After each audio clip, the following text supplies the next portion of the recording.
ولما دخلوا من حيث أمرهم أبوهم ما كان يغني عنهم من الله من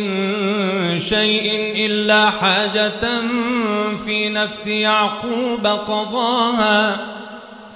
وإنه لذو علم لما علمناه ولكن أكثر الناس لا يعلمون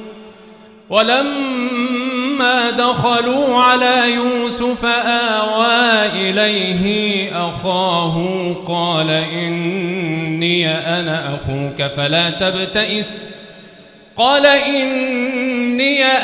أخوك فلا تبتئس بما كانوا يعملون فلما جهزهم بجهازهم جعل السقاية في رحل أخيه ثم أذن مؤذن أيتها العير إنكم لسارقون قالوا وأقبلوا عليهم ماذا تفقدون قالوا نفقد صواع الملك ولمن جاء به حمل بعير وأنا به زعيم قالوا تالله لقد علمتم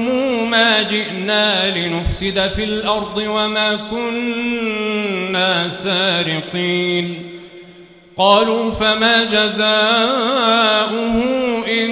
كنتم كاذبين قالوا جزاؤه من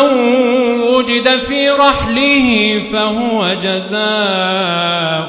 كذلك نجزي الظالمين